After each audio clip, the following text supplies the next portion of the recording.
आहे, तिने सूत्र सांभाळलेली आहेत आणि नवरा मागचं जे म्हणतो ना किचन सांभाळतोय, हे खूप खूप खूप भारी दृश्य आहे. नाहीतर तुम्ही गेला की स्वागताला नवरा हात जोडून येतो आणि बायको हात चहा करत असते.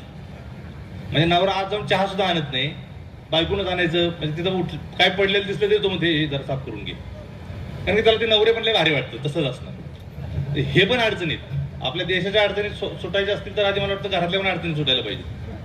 आणि ते हे हे आत्ताचं उदाहरण बघून मला भारी वाटतं की बायको स्टेजवर बसलेली आहे, एका महत्वाची जबाबदारी ती सांभाळते आहे आणि नवरा स्टेजच्या मागे सूत्रधार आहे आणि आमची खातरदारी करतोय. त्यामुळे मी अहमद भाईचं खूप मनापासून कौतुक करतो. आणि असं असणं खूप भारी आहे. असा पुरुष पाहिजे. नाहीतर पुरुष म्हणजे मिशाला पेळ दिला आणि बायकोच्या पुढे पुढे पळायला, चालताना रस्त्यात सुद्धा ते बायकोच्या मागे चालत नाही. अगोदर त्याच्यावरनं भांडणं व्हायची. मला लहानपणी आठवते, आमच्या नात्यातली एखादी भांडणं झाली, आमची मंडळीत आहेत की नवरा बायकोची का भांडणं, नवऱ्याने बायकोला का हाणलं, ही सारखी पुढे पळते. म्हणलं हिला चालताना अक्कल नाही. म्हणजे हे किती का दामानं चालणार, बायकोने याच्या मागे चाललं पाहिजे याची अशी इच्छा होती. मग जरा वेगात पळावं. बाई जर जरा फास्ट चालते तर जरा वेगात जावं. पण पुढे मागा चालायची गरज नाही, सोबत चालाय की ते पण जमत नाही. मला वाटतं सोबत चालण्याची गरज आहे आणि प्रासंगी असं मागं राहायची गरज आहे पुरुषांनी. आणि पुरुष असा असावा तर असा असावा, हे पण एक उदाहरण आहे. म्हणून मला या साहित्य संमेलनात साहित्यात जे काही घडतं ते आहेच, लिहिणारे काय आपण जे लिहितो ते आहेच. पण मला वाटतं तुमच्यापर्यंत जर आमचं आपण जे काय करतो ते जर नाही पोचलं तर त्याला काय अर्थ नाही. आम्ही आपलं ते कोंबड्यासारखं मोठ्यानं वरवले बरं का, उठला तर उठला, झोपला तिकडं, म्हणून जर परत कार्यक्रम संपला तर तसं होणार नाही, व्हायला नाही पाहिजे. मला वाटतं की या हृदयाचा त्या हृदयाशी संवाद व्हायला पाहिजे. आणि कविता ज्याला आवडते त्याच्यापर्यंत कविता पोचली तर पोचली, उत्तमच. पण काय म्हणणं आहे त्या कवितेचं, तुकारामांचं काय म्हणणं आहे, हे आता सगळ्या जनसामान्यापर्यंत आहेत. म्हणून मला वाटतं महत्वाचं आहे. नाही तर आपण कविता आपणच लिहितो, आपल्याच छापून येते पेपरात, आपणच खुश होतो. तर ह्यानं जरा राडा होतोय काय की मला वाटतं. म्हणून मला वाटतं की कलात्मक पातळीवर माझं काम, माझी कला, माझी फिल्म, माझी कविता काय करते मला काही घेणं देणं नाही. ती माणसाच्या जगण्यात उतरते का नाही, त्यांना ती आपली वाटते की नाही, त्यांच्या जगण्यात त्याचा काही उपयोग होतोय की नाही, हे मला फार महत्वाचं वाटतंय. आणि मला हे असं साहित्य संमेलन किंवा असा विचार नेहमीच असं वाटतं की हे सामान्य लोकांचा विचार करायला पाहिजे, जगण्याचा विचार करायला पाहिजे. जगण्याचा विचार न करता कलात्मक मूल्यांचं काहीतरी परिमाणाला लावायला मला कधी आवडलंच नाही आणि त्याला काय अर्थच नाही. ते किती थोर होतं याला मला काय घेणं देणंच नाही जर ते माणसाच्या उपयोगाला आलं नाही, जगण्याला उपयोगाला नाही आलं. मला कधी कधी कवितेपेक्षा फ्रीज लय भारी वाटतो, कवितेपेक्षा वॉशिंग मशीन लय भारी वाटते. एखाद्या भारी कवितेपेक्षा वॉशिंग मशीन खरंच भारी वाटते, कारण की तिनं कपडे धुवायचं काम लय मोकळं केलंय. म्हणजे बायकांच्या हातून इतकं मोठं संकट हे केलंय. हे बल्ब ज्याने शोधले मला ते पण कविताच वाटते बऱ्याचदा. हे कवितेपेक्षा खतरनाक काम आहे. पण कला ही जगण्यात नाही उतरत त्याचा अर्थ नाही. इतक्या उपयोगाला आली पाहिजे की बॅटरी सारखी कविता माणसाने त्यांच्या ह्या अंधारलेल्या जगात वापरायला पाहिजे तुमची. आणि मला वाटतं तुकारामांच्या ओळी तशाच आहेत की तुम्हाला सतत उजेड देत राहतात. तर तसं काहीतरी आपण लिहावं, तसं काहीतरी म्हणजे इतकं थोर लिहावं या अर्थानं म्हणत नाही, लोक उपयोगी लिहावं, आपलं किती चांगलं वाईट जाऊ द्या, पण मोठ्यानं जर हाक मारायचे. आता एक कार्यकर्ते कोणतरी होते, खूप जोर जोरात बोलत होते, मला वाटलं की आता काय भांडतायत काय की. पण आजच्या काळात विद्रोह म्हणजे विद्रोह नाही तर प्रेम करणं हाच विद्रोह आहे खरं तर. नाही तर भांडणं लय सोपं झालंय, रोजच भांडतायत लोक. आणि भांडण लागल्यावर एखादा शांत बसतो, हा विद्रोह आहे. आणि ह्याला ताकद लागते. नाही तर आरेला कार्य म्हणायला काही ताकद लागत नाही का, गुंड्या सोडून छाती काढून पुढे जाणं ह्याला काही ताकद लागत नाही. मला बऱ्याचदा वाटतं की आता मी प्रतिमाजींचं पण असं म्हणजे पहिल्यांदा हे ऐकलं, एक जोश आला की भारी वाटतं महिला तर. पण मला बऱ्याच वाटतं की तुमच्या इतके शांत पुरुषाने व्हायची गरज आहे. तुम्ही पुरुषांसारखे होऊच नका असं, कारण की महिला इतक्या त्या आता म्हणले की आम्ही सोसणारे आहेत. अंजुमताईने तुम्ही दोघींनी हे सगळी मदार सांभाळलेली आहे आणि ते म्हटले की आम्हाला बायकांना माहिती कसं सोसायचं. तर मला हे फार महत्वाचं वाटतंय की हे नेहमी आपण प्रस्थापित आणि विस्थापित आणि नाही का उच्च वर्ग नीच वर्ग स्त्री पुरुष ह्या सगळ्या लढाई करतो. पण मला ह्यात सगळ्यात आजच्या काळात मला जास्त महत्वाची वाटते स्त्री आणि पुरुषाचं जे काय आहे. कारण की स्त्रीकडे तसे संयमाचे प्रेमाचे जास्त गुण आहेत, आत्ताही शिल्लक आहेत, बाकी आहेत. आणि पुरुषाच्या भांडणात क्वचित एखादी स्त्री तेवढ्याच हिरीने उतरते, नाहीतर ती त्याला समजूनच सांगत असते की कशाला भांडतो म्हणून. नाहीतर बऱ्याचदा पुरुषच कारभार करतो. आणि मी मागावर म्हटलोय भांडणाची कुंकू पुरुषाला असते, पण नाव परत बाईचं घ्यायचं ह्याच्यामुळे भांडणं झाली म्हणून. म्हणजे महाभारत कोणामुळे घडलं, द्रौपदीमुळे घडलं. म्हणजे ह्यांचं काहीच नव्हतं त्याच्यात, हे आधी काहीच करत नव्हते तिथं, भांडण ह्याच्यामुळे. म्हणून ही व्यवस्था तशी सगळ्या आता पुरुष होऊन बसली आहे, खूप कट्टर होऊन बसली आहे, खूप विचित्र होऊन बसली आहे. विस्पुते सरांनी एक त्यात मुद्दा लिहिला की आपण आपल्यावर सर्व्हिलन्स सुरू आहे, आपल्याला बघितलं जाते, सतत आपल्यावर वॉच ठेवला जातोय. तुम्हाला हे सगळ्यांना माहिती की नाही काय की आपला मोबाईल आपला ऐकतोय, तुम्हाला माहिती का? तुम्हाला माहित म्हणजे बऱ्याच जणांना माहित असेल. आता जे बोलतोय ना आपण, तुम्ही जे बोलताय ते पण मोबाईल ऐकतोय म्हणजे ऐकतोय. तुम्ही गुगल सर्च करता ना, गुगल सर्च, ते गुगल सर्च करायची गरज नाही. तुम्ही गप्पा मारले की तुम्ही गुगल उघडले की पहिल्यांदा ते गुगल तुम्हाला दाखवते, कारण की तुम्ही आता बोलला होता मित्राशी. म्हणजे इतक्या प्रमाणात आपल्यावर देखरेख सुरू आहे. आता माणूस म्हणजे एक मोबाईल झालाय, मग त्या मोबाईलला ट्रॅक केले की माणूस सापडला. आणि त्या मोबाईल म्हणजे आपल्याकडं जसं नळाची पाईपलाईन असते ना, आता हे कार्पोरेटर आहेत तुमच्या उदगीरमधून, जर इथून नळाची पाईपलाईन गेली सगळ्याच्या घरात आणि मी ज्या जी मेन टाकी आहे त्याच्यात जर मिठाचं पोतं टाकून दिलं तर सगळ्याच्या पोटात मीठ जाणार. तसं मोबाईलच्या माध्यमातून मला वाटतं हे जे विष आहे हे सहज पेरू शकतो. एक व्हॉट्सअप, एक काहीतरी पोस्ट टाकली की पटकन सगळ्यांच्या डोक्यात जाऊन भिंते आहे. आणि माणसं बिघडवणं, माणसांचे माथे भडकवणं एकदम सोपं झाले. आणि माणसं तेच म्हणते वाचायला, म्हणजे थेट तुकारामाशी माझा संबंध पाहिजे. आता इथं जे पुस्तकांची प्रदर्शनी आहे, माझी विनंती तुम्हाला की घ्या. काल पुस्तक दिन होता वाटतं, काल का परवा. आता हे पुस्तक दिन वगैरे कशाला करतो त्याचं पण काही गणित कळत नाही. इतके असतात, rose day, valentine day, father's day, mother day, सगळे डे आहेत. पण पुस्तक खूपच महत्वाचे. पुस्तक डे हा रोजच असायला पाहिजे असं मला वाटतं, की पुस्तकं वाचली पाहिजेत. आणि तुम्ही साहित्य संमेलन करताय, मी सगळ्यांना जाऊन, आता मी मुंबईत खूप इम्प्रेस झालो. नवी मुंबईत एक स्मारक त्यांनी उभं केलं बाबासाहेबांच्या नावानं, आणि तिथं बाबासाहेबांचा पुतळा बिलकुल नाही आहे. म्हणजे बाबासाहेबांचं स्मारक आहे आणि बाबासाहेबांचा पुतळा नाही, हे पहिल्यांदा मला बघायला भेटलं आणि मला फार आनंद वाटला. नाहीतर पुतळा उभा करायचा, हात जोडायचे, निघून जायचं. आणि आपलं तेवढंच आहे, आपलं देणं काय लागतं तर हात जोडायचे, बाकीचा विचार काय करायचे. बाबासाहेब जय भीम म्हणले की संपला विषय, काय आपण झालं, आपलं काम झालं. पण जय भीम म्हणताना किती जबाबदारी येते ते पण लय महत्वाचं आहे. आपण बाबासाहेबांचं जेव्हा नाव सांगतो तेव्हा मला वाटतं की प्रेमाचा वारसा आपल्याकडे आहे. बुद्धांचं जेव्हा नाव सांगतो तेव्हा करुणेचा वारसा आपल्याकडे आहे. आणि जो अत्यंत कारुण्यपूर्ण माणूस आहे, करुणेनं वागतो, त्यानं स्वतःला बुद्ध म्हणून घ्यावं. त्यानं शिवाजी महाराजांचं नाव घ्यावं की ज्यांना प्रजेची काळजी करता येईल. पण आता तसं आपण राहत नाही. आपण आपल्याच मार्गाने जातो, पण आपल्याला सोयीसाठी सगळे महापुरुषांचे फोटो लागतात. मला ह्याची फार म्हणजे बऱ्याचदा चिंता वाटते आणि खंतही वाटते. पण आनंद असा वाटतो की आत्ताही लोक साहित्य संमेलनाला जमतायत, हे मला असं वाटलं नव्हतं. नाहीतर ऑनलाईन सगळेच म्हणले असते तुम्ही करा, व्हॉट्सअपला पाठवून द्या, बघतो. मग तुम्ही इथं आलायत म्हणजे काहीतरी तुम्हाला, काहीतरी मला माहित नाही, काहीतरी गोष्ट असेल की तुम्हाला इथं घेऊन आली आहे. कुठलंही साहित्य संमेलन असेल. आणि उदगीरमध्ये तर आता 2-2 साहित्य संमेलन होत आहेत. तर मला वाटतं खूप मोठा म्हणजे अचानक महापूर आलाय पुस्तकांचा, विचारांचा, ह्याचा. तरी जितके शक्य तितकं भरायला पाहिजे. चांगलं वाईट स्वतःला कळायला पाहिजे. विवेकाचा काहीतरी एक पायाभरणी आपली आपण करायला पाहिजे. आणि मला बऱ्याचदा होतं की अगोदर होतो, जरा लहान होतो त्यावेळेस त्या सगळं एवढीच खुमखुमी होती की चला काय झालं, पण मला काय बोललं की सर जरा बघून मारायला जाऊ त्याला. आणि मग आपल्या जवळची जातीतली मित्र वगैरे घेऊन जायचं आणि मारायचं. मला बऱ्याचदा वाटतं की खरं कुठं घेऊन जायचंय, काय करायचंय, तुम्ही काहीतरी प्रेमाचं करा, वाचायला जा, काहीतरी शांतीचं करा. समूहाने जमून अशी इतकी माणसं काहीतरी साहित्य संमेलन करतात, ही खरंच आजच्या काळातली एक युनिक गोष्ट आहे.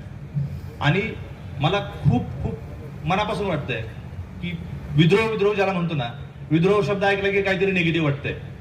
काहीतरी वाटतंय की आता रागानं, द्वेषानं दगडफेक करायची आहे, कोणाला तरी नाही का, कोणाचा तरी निषेधच करायचा आहे. मला नाही वाटत. मला वाटतं खरा विद्रोह आजच्या काळात फक्त प्रेम करणं आहे. मी प्रेम करतो, तू काही कर, तू द्वेष कर, तू दगड मार, मी प्रेम करतो, असं म्हणणंच विद्रोहाचं काम आहे. कारण की आता विद्रोहाचे म्हणजे इतक्या अशा विध्वंसक वातावरणात विद्रोहाची व्याख्या काय करायची, कारण त्यातच मिसळून जाऊ आपण मोठ्या गोष्टी, सगळ्याच गोष्टी. मी कधीतरी ऐकलं होतं कुठल्या तरी पुराणात की एका राजाच्या विरोधात मोर्चा काढला होता, तर तो राजाच त्याच्या विरोधात होता. तर तसं आज तुम्हालाच कळत नाही की तुम्ही कुठल्या बाजूने हे करायचं. आणि आज म्हणजे खूप संभ्रम निर्माण झालाय. मला एक कविता आठवते, विनोद कुमार शुक्ल की ह्यांची असावी कदाचित, नरेश सक्सेना माझा फार आवडता कवी आहे आणि नरेश सक्सेना असं नाव आहे कवीचं. आता उजेड आहे ना, मग अशी लाईट जात होती, उजेड येत होता आणि आपल्याला दिसायचं अचानक बंद झालं. लाल रोशनी न होने का अंधेरा नीली रोशनी न होने के अंधेरे से अलग होता है. लाल रोशनी न होने का अंधेरा नीली रोशनी न होने के अंधेरे से अलग होता है. इसी तरह अंधेरा अंधेरे से अलग होता है. अंधार पण एक नसतो. अंधेरे को दोस्त बना लेना आसान है. अंधेरे को दोस्त बना लेना आसान है. उसे अपने पक्ष में भी किया जा सकता है. सिर्फ उस पर भरोसा नहीं किया जा सकता. भरोसा रोशनी पर तो हरगिज नहीं. अंधारावर नाही ठेवू शकत पण उजेडावर तर अजिबात नाही. भरोसा रोशनी पर तो हरगिज नहीं. हरी चीजें लाल रोशनी में काली नजर आती है. भरोसा रोशनी पर तो हरगिज नहीं. हरी चीजें लाल रोशनी में काली नजर आती हैं. दरअसल चीजें खुद कुछ कम शातिर नहीं होती. दरअसल ये सगळं सायन्स है. दरअसल चीजें खुद कुछ कम शातिर नहीं होती. वे उन रंगों की नहीं दिखती जिन्हें वो सौंख लेती है, बल्कि उन रंगों की दिखती है जिन्हें लौटा रही होती है. वे हमेशा अपने अस्वीकृति का रंग दिखाती है.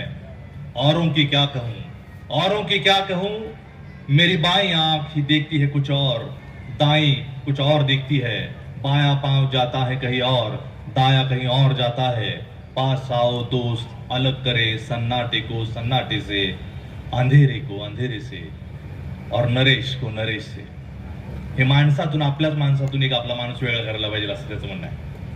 मला ही कविता जेव्हा वाचली, मग कविता का, साहित्य का, तुकाराम जेव्हा म्हणतो ना की कोडियाचे गोरेपण त्याचे अहंकारी मन, हे एक वाचल्यावरच कळते की अहंकार करायचंच नाही. हे खूप मनात पक्क होतं. म्हणून तुकारामांसारखा माणूस पाहिजे आपल्याला सांगायला, समजून. आपलं कळत नाही ना, आजी आजोबा सांगतात की यार असं नको करू, पण आपटल्यावर 2-4 वेळा मग कळते की म्हातारी म्हणत होती खरे. हे आपल्या आजी आजोबाच आहेत, हे ज्यांनी काही ह्या म्हणजे आपल्या मानव मुक्तीसाठी, माणसांच्या कल्याणासाठी जे लिहून ठेवले ते आपण ऐकत नाही. बरं, का वाचायचं ते खरंच खूप सोपं आहे. उगीच क्लिष्ट करून ठेवलं. वाचणं म्हणजे लय थोर आहे, म्हणजे वाचतो मी वगैरे. माझा एक मित्र होता, तो वाचत नव्हता, पुस्तक घेऊन फिरायचा, कारण की जरा इंटेलेक्च्युअल वाटतं म्हणून. तर इंटेलेक्च्युअल वाटतं म्हणून पुस्तक वाचायची गरज नाही. पुस्तक वाचायचे कारण की थेट संबंध झाला पाहिजे. बाबासाहेबांनी लिहिलंय ना, तुम्ही जर बाबासाहेबांचं वाचायला लागला तर बाबासाहेब थेट तुमच्याशी बोलतायत. थेट, त्यात कुणीच नको, मध्ये नको, विपर्यास करणारच माणूस नको. तुकाराम थेट तुमच्याशी बोलतायत. शिवाजी महाराजांचे पत्र आहेत, तत्कालीन जितका हे आहे विपर्यास सगळ्याच होऊ शकतो, कोणाचाही होऊ शकतो. म्हणून तुम्ही वाचलं पाहिजे. आणि आपल्याला असते ना की आपल्याला माहित नाही. अगोदर निरक्षर माणसांना, आता एक उदगीरवरून लातूरला जायचं म्हणलं तर त्यांना माहित नाही, मग जायचं विचारायचं, ही एसटीच्या समोर जाऊन उभं राहायचं, ही एसटी कुठे चालली, मग त्याने सांगायचं. मग 4, 5, 10 एसट्यांकडे समोर जाऊन उभं राहायचं, किंवा 4 जणांना विचारायचं की लातूरला जातील कुठली एसटी, बरं ती एसटी थांबते का वेगळा जाते ते पण माहित नाही आपल्याला.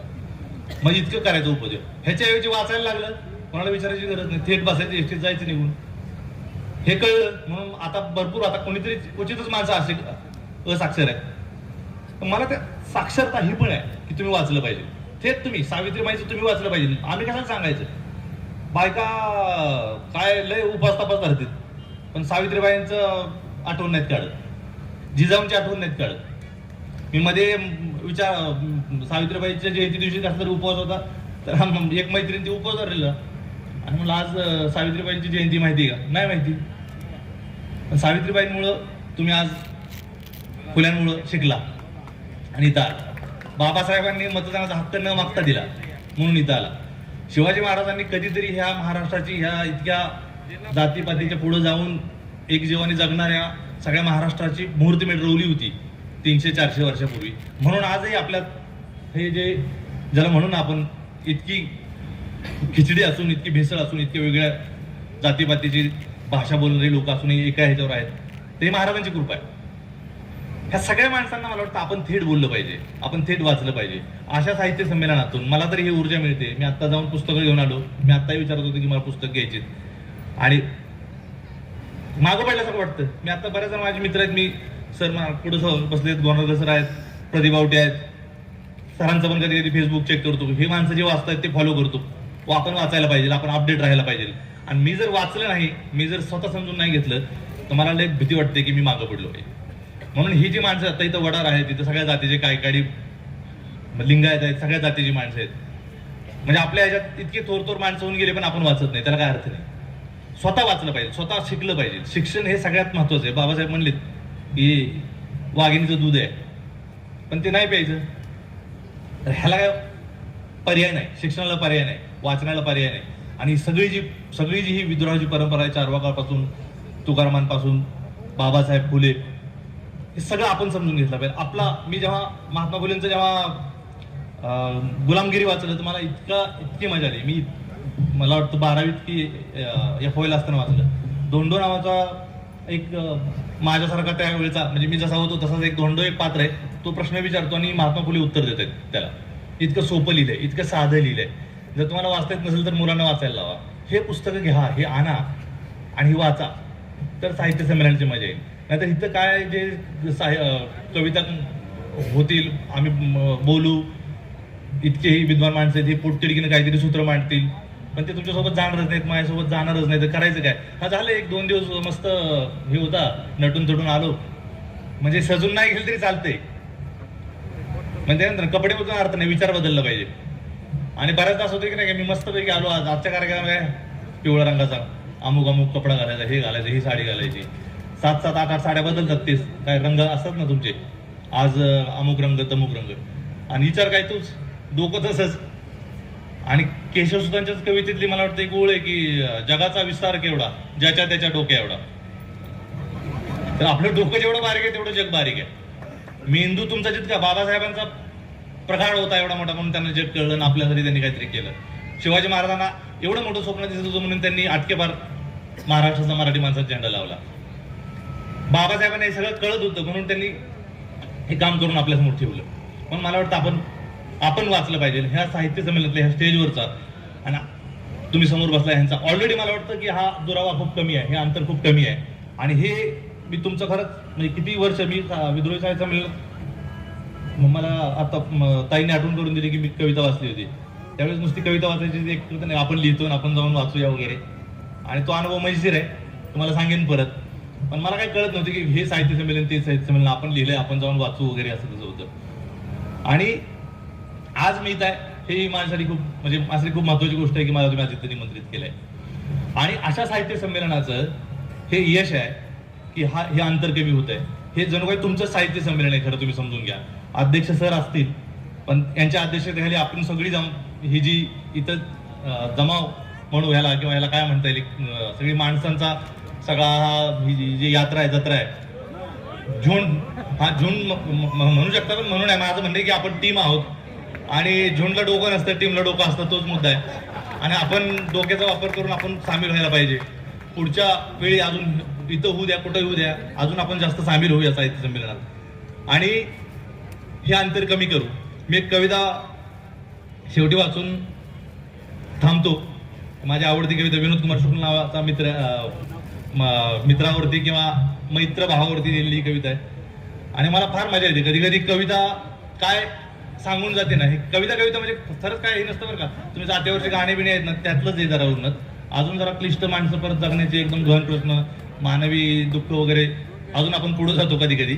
पण सहज साधं कधी कधी बघताना इतक्या सुंदर कविता लिहा. हताशा से एक व्यक्ति बैठ गया था, हताशा से एक व्यक्ति बैठ गया था, व्यक्ति को मैं नहीं जानता था. आपण असं एकमेकांना नाही ओळखत. हताशा से एक व्यक्ति बैठ गया था, व्यक्ति को मैं नहीं जानता था, हताशा को जानता था. कळतं ना दुःखात बसलाय. हताशा से एक व्यक्ति बैठ गया था, व्यक्ति को मैं नहीं जानता था, हताशा को जानता था, मैंने हाथ बढ़ाया, मैंने हाथ बढ़ाया. हताशा से एक व्यक्ति बैठ गया था, मैंने हाथ बढ़ाया. मैं उस व्यक्ति के पास गया, मैंने हाथ बढ़ाया, मेरा हाथ पकड़कर वह खड़ा हुआ. वह मुझे नहीं जानता था, वह मुझे नहीं जानता था, मेरे हाथ बढ़ाने को जानता था, मेरे हाथ बढ़ाने को जानता था. हम दोनों साथ चले, दोनों एक दूसरे को जानते नहीं थे.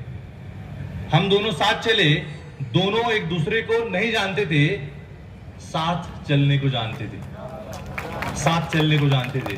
काय गरज नाही की तुम्ही कोण आहात, तुमची जात कुठली आहे, पात कुठली आहे, पण एकमेकांच्या हाताशी कळायला पाहिजे, एकमेकांचं दुःख कळायला पाहिजे. आणि तेवढ्या दुःखानं जरी एकमेकाला हात दिला तरी बरं आहे. एकमेकांच्या घरावर दगडफेक करण्याच्या ऐवजी मोडलेलं घर एकमेकांचं मिळून बांधलं तर आपण लय लवकर ह्या दुःखातून, ह्या विचारातून मुक्त होऊ. कुणी एकटं चालते तर त्यासोबत चालायला पाहिजे, कुणी पडलेलं दिसलं, कुणी मागं दिसलं तर त्याला हात दिला पाहिजे. आणि ती अजूनही म्हणजे इतकी मागं पडलेली माणसं आहेत, दलित आहेत, भटके आहेत, आपण असं म्हणतो की इतकं दुःख आहे वगैरे. तर ही आपल्या माणूस असण्याच्या ह्या अनुभवाला ही काही चांगली गोष्ट नाही. माणूस म्हणून ही काही अजिबात चांगली गोष्ट नाही. म्हणून एकमेकाला हात देणं हे आजच्या काळात विद्रोह आहे. एकमेकांच्या घरावर दगड न फेकणं हा आजच्या काळात विद्रोह आहे. एकमेकांवर प्रेम करणं हा आजच्या काळात मला वाटतं विद्रोह आहे. आणि असा विद्रोह आपण करायला पाहिजे, एकमेकावर प्रेम करायला पाहिजे. Thank you so much. धन्यवाद.